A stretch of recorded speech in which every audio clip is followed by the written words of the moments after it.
Assalamualaikum warahmatullahi wabarakatuh. Nama saya Nurholis Abdullah dengan NIM 202 111072.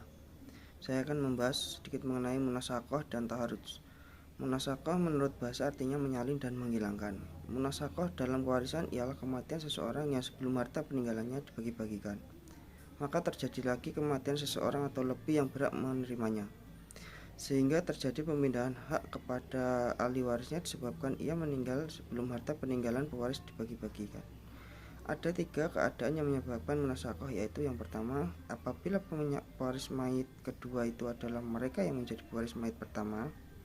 Dalam keadaan ini masalahnya tidak berubah dan cara pewarisannya mereka juga tidak berubah. Misalnya seorang laki-laki mati meninggalkan 5 orang anak. Kemudian salah seorang dari mereka mati meninggalkan saudara-saudaranya yang lain dan tiada pewaris baginya selain mereka, maka warisan dalam keadaan ini dibagi antara orang-orang yang tersisa. Anak laki-laki mayit dianggap seakan-akan tidak berasal dari mayit itu, maka warisan dibagikan kepada 4 anak lainnya yang tersisa. Yang kedua, bila mana para pewaris kedua adalah juga pewaris mayit pertama, disertai perbedaan nisbah mereka kepada mayit. Misalnya, seorang laki-laki mempunyai 2 orang istri dan ia meninggalkan 1 anak laki dari istri pertama dan 3 anak perempuan dari istri kedua. Kemudian orang itu wafat meninggalkan istri dan anak-anaknya. Kemudian salah satu putrinya wafat sebelum dia lakukan pembagian harta dan meninggalkan orang-orang tersebut. Maka para pewaris dalam hal ini adalah sisa pewaris mayit pertama, hanya saja anak laki-laki dalam masalah pertama terhadap anak perempuan yang mati telah menjadi saudara lelaki seayah dan 2 anak perempuan menjadi 2 saudara perempuan sekandung. Oleh karena itu, pembagian di sini berubah dalam keadaan seperti ini. Harus ada tindakan baru dan pengeluaran masalah yang bernama al-jami'ah, yaitu penggabungan 2 masalah. Bila mana para pewaris mayit kedua lain dari pewaris mayit pertama atau sebagian mereka mewarisi dari 2 jalur, yaitu dari jalur mayit pertama dan dari jalur mayit kedua. Dalam keadaan ini haruslah dikeluarkan al-jami'ah karena pembagian berbeda terhadap para pewaris. Dalam proses melakukan munasakoh, sistem pergantian tempat dan mengeluarkan al-jami'ah, haruslah diambil langkah-langkah berikut ini. Yang pertama, tasih masalah mayit pertama dan memberi setiap pewaris bagian termasuk mayit kedua. Yang kedua, mengerjakan masalah baru yang khusus bagi mayit kedua, kemudian mentasihnya tanpa memandang masalah pertama. Dan yang ketiga, perbandingan antara bagian mayit kedua dari masalah pertama dan tasih masalah para pewarisnya dari masalah kedua. Yang keempat, perbandingan antara kedua terjadi dalam ketiga nisbah berikut: al-mumatsalah, al-muwafaqah, dan al-mubayanah.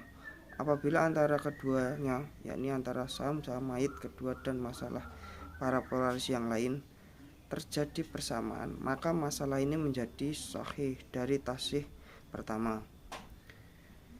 Yang di dalam KHI atau Kompilasi Hukum Islam pasal 185 ayat 1 disebutkan, ahli waris yang meninggal lebih dahulu daripada si pewaris maka kedudukannya dapat digantikan oleh anaknya, kecuali mereka yang tersebut dalam pasal 173. Dalam pembagian ahli waris pengganti, bagian tidak boleh melebihi dari bagian ahli waris yang diganti, sebagaimana bunyi pasal 185 ayat 2 KHI. Bagian ahli waris pengganti tidak boleh melebihi dari bagian ahli waris yang sederajat dengan yang diganti. Jadi, antara hukum waris Islam dengan kompilasi hukum Islam telah mengatur sedemikian rupa tentang sistem pergantian tempat ini. Bedanya cuma dari redaksi kata-kata saja, tapi maksudnya sama, yaitu meninggalkan ahli waris sebelum dia mendapatkan bagiannya. Dan kalau masalah ini tidak diselesaikan secepatnya, maka tidak mustahil akan terjadi sengketa atau pertikaian di hari-hari berikutnya. Yang berikutnya, taharudz keluar, ialah para ahli waris berdamai agar seseorang atau sebagian dari ahli waris keluar dari menerima harta warisan dan menyerahkannya kepada seseorang sebagai pengganti dari kesepakatan para ahli waris, apakah diambil dari harta waris tersebut atau selainnya, yaitu dari harta pribadi para ahli waris yang menerima. Adapun ahli waris atau sebagian dari mereka boleh jadi keluarnya ahli waris tanpa ada konsensus dengan salah seorang, sebagian, atau semua ahli waris. Akan tetapi karena keinginan pribadi ahli waris, Keluarnya ahli waris juga bisa tidak mengambil haknya dari harta warisan atau memberikan hak tersebut baik sebagian atau keseluruhan kepada salah seorang ahli waris atau pihak lain yang ia kehendaki, baik secara hadiah maupun sedekah. Pemberian ini dapat dilakukan oleh ahli waris yang keluar tersebut tanpa harus menerima dahulu bagian harta waris yang menjadi haknya. Dasar hukum tahruz. Pembagian harta warisan dalam bentuk tahruz tidak dijumpai dasar hukumnya baik dalam Al-Quran maupun hadis Nabi Shallallahu Alaihi Wasallam. Dasar hukum tahruz merupakan hasil ijtihad atas sahabat atas peristiwa yang terjadi pada masa pemerintahan Khalifah Utsman bin Affan. Dasar hukum al-tahruz adalah analogi terhadap setiap terjadi muamalah jual beli dan tukar menukar atas dasar keikhlasan masing-masing, sehingga perjanjian pembagian harta warisan dengan metode tahruz hukumnya boleh. Kebolehan praktik tahruz juga dapat merujuk kepada hadis yang diriwayatkan oleh Bukhari dan Muslim dari Abu Hurairah yang menjelaskan ada 7 pihak yang diberikan naungan oleh Allah. Dari 7 pihak tersebut, Rasulullah menyebutkan bahwa siapa saja yang bersedekah secara sembunyi-sembunyi, ibarat tangan kiri tidak mengetahui apa yang dilakukan tangan kanan, maka ia termasuk salah satu di dalamnya.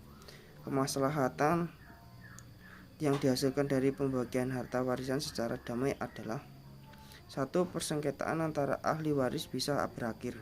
2. Menghindari konflik keluarga yang berkelanjutan.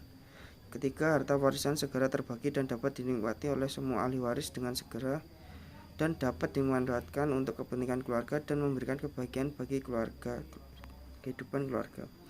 Sekian, terima kasih presentasi dari saya. Kurang lebihnya mohon maaf. Assalamualaikum warahmatullahi wabarakatuh.